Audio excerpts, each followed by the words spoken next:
What if the man who taught America how to laugh, love, and parent was hiding a secret that could shatter the very image he built? Tonight, we're peeling back 3 decades of carefully polished legend to expose the cracks that were there all along. Ready? Let's flip on the studio lights and see what they've been hiding. Picture primetime in 1984. Canned laughter, cardboard sets, and black characters boxed into tired punchlines.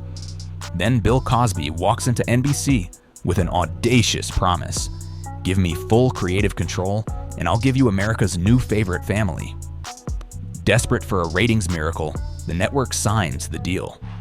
Overnight, the Huxtables become Thursday night royalty, proving a black household could headline network TV without leaning on stereotypes or poverty tropes. But as the laughs rolled in, so did an unchecked authority. An unchecked authority. It has a habit of breeding shadows. Coming up, the free-spirited daughter who dared to step out of those shadows. Enter Lisa Bonet. Wild curls, layered denim, and a grin that said rules are optional. As Denise, she didn't just steal scenes, she sparked a cultural wave. Teens copied her thrift store chic, magazines crowned her the face of 80s bohemian cool, and backstage, producers whispered she might eclipse Cosby himself in fan mail. That made one person very uncomfortable. Still, for a while, he tolerated the wild child, until she picked a role that blew his carefully curated bubble wide open. Because next comes the movie that set off a war behind closed doors. 1987, Bonet signs onto Angel Heart, a swampy, voodoo-soaked thriller dripping with blood, sex, and a love scene so raw, the studio nearly got slapped with an X rating. Cosby's wholesome brand recoiled. He built a billion-dollar franchise on family virtues. Bonet's new film felt like gasoline on that image. Insiders say the pair clashed in explosive closed-door showdowns, Bonet asserting artistic freedom, Cosby demanding compliance. Yet the real twist? Instead of firing her, he offers a reward? A different world, a college spin-off tailor-made for Denise. But was it a gift or a gilded cage? On paper, the spin-off was Bonet's playground. New campus, new cast, new frontier. In practice, Cosby handpicked every writer and vetoed plots that dared wander into messy realities like student debt or systemic bias. Lisa pitched storylines about colorism, class, and identity. Most got buried in drafts that never saw daylight. Ratings soared anyway. Sandwiched between Cosby and Cheers, how could they not? But creative frustration kept smoldering. Then real life dropped a bombshell that no network note could rewrite. 20 years old and newly married to rocker Lenny Kravitz, Bonet announced she was expecting. Suddenly, the show about carefree college hijinks had a very grown-up dilemma. Writers brainstormed brave plots: single motherhood on campus, childcare costs, stigma. But Cosby nixed them all. Instead, he yanked her back to the mothership, The Cosby Show, promising fans Denise merely took a break from school. Behind that flimsy excuse, control tightened, and when the baby arrived, Denise's screen time vanished, replaced by a storyline no one saw coming. Wait until you hear how NBC married her off in a single sentence. In 1991, viewers tune in to learn Denise is suddenly Mrs. Martin Kendall, stepmom to little Olivia, and relocating to a Navy base in Japan, all revealed in passing dialogue. Just like that, the free spirit was flown overseas and off the call sheet. She didn't even return for the 1992 finale. Fans were baffled, insiders weren't. By then, the Backstage Whisper network was buzzing about why Cosby needed the wild card gone. Because while the sitcom beamed perfection into 30 million homes, rumors of his private conduct were becoming impossible to ignore. Years later, actor Joseph C. Phillips, Denise's on-screen husband, dropped a blog post titled, "Of course, Bill Cosby is guilty." He called Cosby's infidelity ambient, as unquestioned as oxygen on set. Phillips even recalls a friend from the crew whispering she'd been drugged and assaulted. Yet no one dared confront TV's golden goose. Careers and paychecks depended on silence. And Cosby, he was busy polishing that father figure halo, even if it meant selling out his own flesh and blood. Want proof of his iron-fisted image control? One National Enquirer staffer swears Cosby himself leaked a story accusing his daughter of drug use just to bury a piece tying him to Vegas showgirls. Sacrificing family for reputation. Chilling, right? Studio security mirrored that paranoia.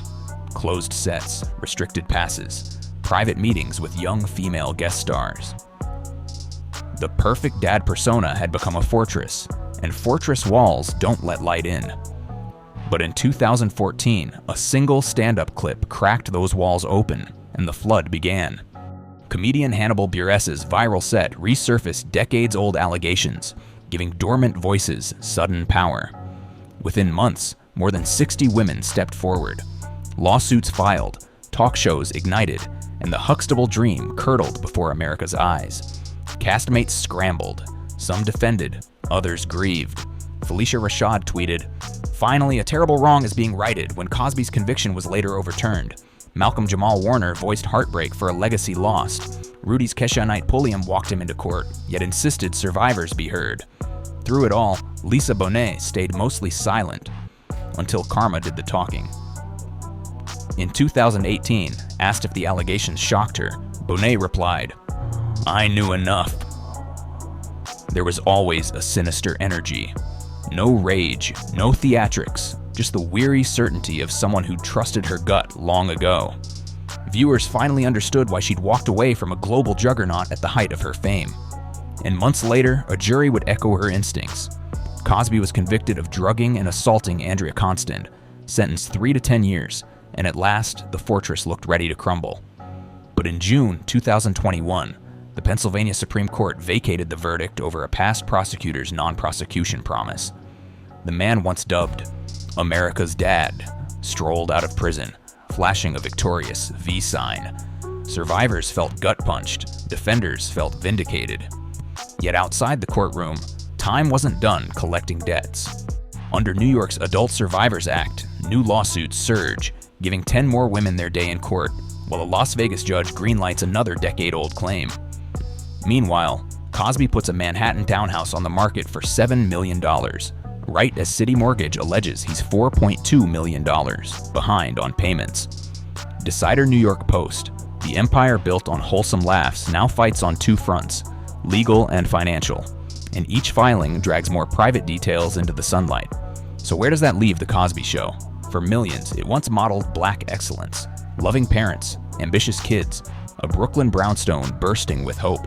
Yet history reminds us, art can uplift and obscure. Cosby's charisma masked systemic power imbalances that let predators thrive. His downfall forces a harder question. Do we separate the art from the artist, or do we finally admit the laughs were financed by silence? Bonet's story isn't just gossip, it's a case study in intuition. She sensed the rot before the headlines, paid the price for walking away, and found peace on her own terms. In an industry that often devours young talent, that choice may be her greatest legacy. For decades, syndication checks flowed like clockwork, until April 2018, one day after Cosby's guilty verdict. Bounce TV yanked The Cosby Show with a single press release. TV Land reruns vanished, and Hulu confirmed the sitcom would disappear from its library that November. Refinery 29. Devulture. Cast members who once counted on residuals watched a revenue stream dry up overnight, while fans scrambled to find bootleg DVDs on eBay. The sudden blackout proved one thing. In the streaming age, a show's afterlife can be switched off at the speed of a tweet, and the people who created it have no say when the moral math stops adding up. Zoomers didn't grow up rushing to the couch for TGIF. They met Bill Cosby in history class clips in W. Kamau Bell's 2022 docuseries, We Need to Talk About Cosby. Los Angeles Times. On TikTok, Ernest Stitches debate whether it's ethical to stream a sitcom that paid college tuition for countless black kids, yet masked systemic abuse. One viral sound asks, "Can you laugh at Cliff Huxtable without endorsing Bill Cosby?" Comments read like a live ethics seminar. Some argue cultural preservation, others advocate a total boycott. Many land in a messy middle. Proof that the America's Dad myth is crumbling one 60-second clip at a time. And that generational audit isn't limited to Cosby. It signals that every legacy built on charisma, power, and a handshake deal may soon face the same forensic scrutiny. The Huxtables taught us to believe in picture-perfect families. Lisa Bonet's journey teaches us to look twice. Because perfection can be staged, laughter can be canned, and sometimes the world's most beloved dad is the one you should keep your daughters farthest from. So tell me, what other perfect stories deserve a second look? Drop your thoughts below. Smash that like button if you want more untold Hollywood tales, and don't forget to subscribe. The next secret is closer than you think, and we'll be here to shine a light on it.